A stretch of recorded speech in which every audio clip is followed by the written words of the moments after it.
Deboss Garage is putting on another car show this year. I forgot about that. Of course, that's kind of what brought Ole Jolly Green to the front running. So, and he mentioned me in a video. I'm humbled. Rich, guys, thank you. Thank you very much.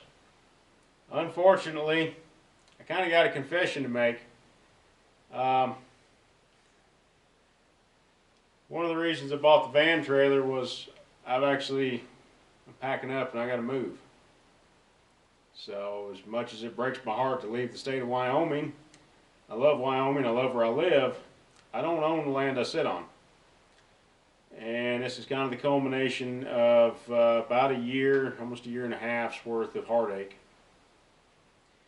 So first off, let me get started by saying, guys, you're going to have to carry on this year's car show without me. Actually, Jolly Green, I loaded it up about a week ago, actually 2 weeks ago, and I drove down south to where our new home's going to be. In the process, I got down there, and a day or so later, I got to looking the engine over, and I found that the head gasket's weeping on the #1 cylinder. So that mighty 24 valve with a P-pump on it, I'm going to have to tear the head off of it and go back into it again. So I was weighing in at about 30,000 pounds. So truck, trailer, combo, and everything. It was one heavy load to make a 1,750-mile run. But yeah, Ole Jolly Green got her done. But like I said, it's weeping a little bit, that head gasket, so we're going to go into that pretty soon too. So never fear, I may be moving, but I'm going to keep the channel going as best I can. Some good news on that line is that where I'm going, my brother is actually a machinist. So I'm hoping to couple up with him and do some stuff, maybe get that thermostat housing relocation finished up. Got a prototype. Actually, where did I put it? Yeah, it's kind of buried back there. The whole 4BT is in there. I was going to put that in my wife's Suburban, but I got into it and found the heads cracked in 3 places. So that didn't actually pan out either. Never fear, we'll get her done. We're going to get it worked out. But yeah. Part of the reason I bought the semi-trailer was that I needed to put everything I got in one load and haul it down south. A friend of mine is going to run the semi. I'm going to run my wife, who actually is about almost 9 months pregnant with our little boy. Looks like he'll be coming along in April. So I got one little squirt. I'm fixing to have another one. So Panzer's going to have 2 people to look after at this point. Sadly, like I said, this is a culmination of about a year, year and a half. And we finally came to the decision a couple of months ago that we're going to have to pull out and go south.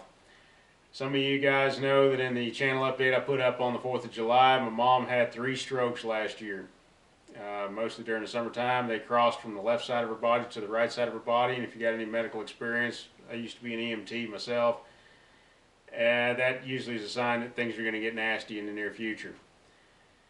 A little over a year ago, actually 2 years ago, I stood up for what was right, and I stood up against 3 levels of mismanagement in the federal government where my job was. Watch my videos, you'll kind of figure out where I used to work at in the background.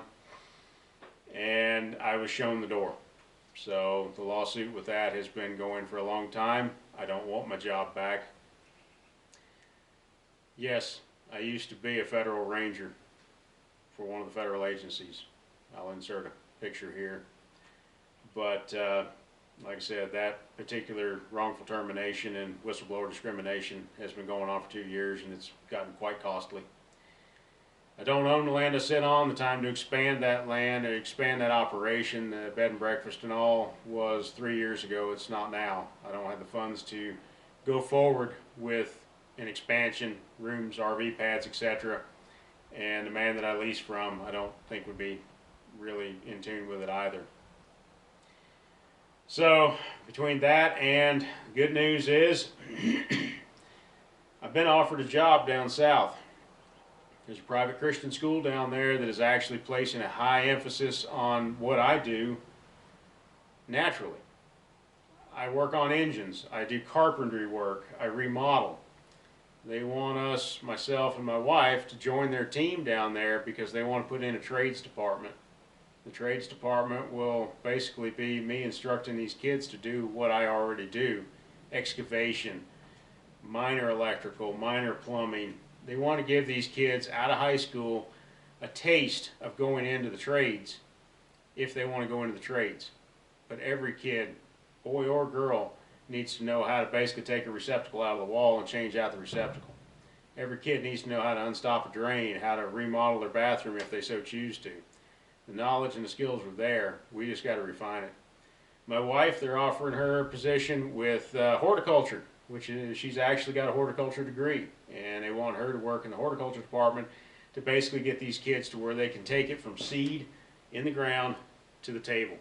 So that means cultivation of the soil, growing plants, production, heirlooms that you can reuse the seeds from year to year, all the way to the canning and food prep side of things too. With her running the B&B for years, she was a certified egg grader. She was had a certified clean kitchen, etc. So they want her to start passing that on as well. Not to mention a plane flight out of here should something happen with my mom and the problems down there health-wise. A plane flight out of Rapid City, South Dakota is basically a bare minimum of about $700 or $800, even $1,000. And for a guy who hasn't actually had a steady job in over a year, that's a lot of money. That's a lot of money. So I count my time in Wyoming fortunate. I've been here almost 15 years. I love where I'm at. I've been in this house for 10 years. And so yeah, it's breaking our heart to pull out and go, but that's when God tells you to go somewhere, that's what you got to do. So I'm not going to discard the channel.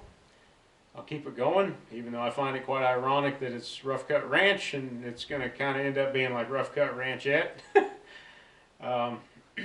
We'll go from there. And hopefully I can learn more on the machining side from my brother, and I'll also be teaming up with a buddy of mine, the guy that actually helped me build Ole Jolly Green the first time. Hey, Panzer. Helped me build Ole Jolly Green the first time, Joe Conley. So I got a lot of kudos and thanks for him. He's been a best friend of mine for many, many, many years. He and a partner of his run Cycle Surplus in Forest City, North Carolina. So check those guys out on Facebook. They do a lot with four-wheelers, three-wheelers, motorcycles, ATVs, UTVs. Joe is a whiz when it comes to that stuff. So, like I said, Cycle Surplus in Forest City, North Carolina. Go check those guys out. If you're down in that area, in that western North Carolina area, they're great, great guys to deal with and to work through. So yeah, I don't know exactly where I'm going to be landing down there. We've looked at a couple places, basically, like I said earlier, with the lawsuit situation. I don't have a whole lot of money to do anything with. Folks have said with the YouTube channel, they said, why don't you start a Patreon account? Honestly, guys, my conscience won't really let me on this level, because if I started a Patreon account and you guys started contributing to it, I would be very thankful, but yet in the back of my mind, I thought I may end up having to pull out. And to me, that feels like cheating y'all if you're subscribing to something like this and then I'm having to pull out and go do something else. So again, from this point forward, I want to thank the viewers. Thank you guys. I'm not giving up. I'm still pushing forward. I'm still fighting on every angle I can.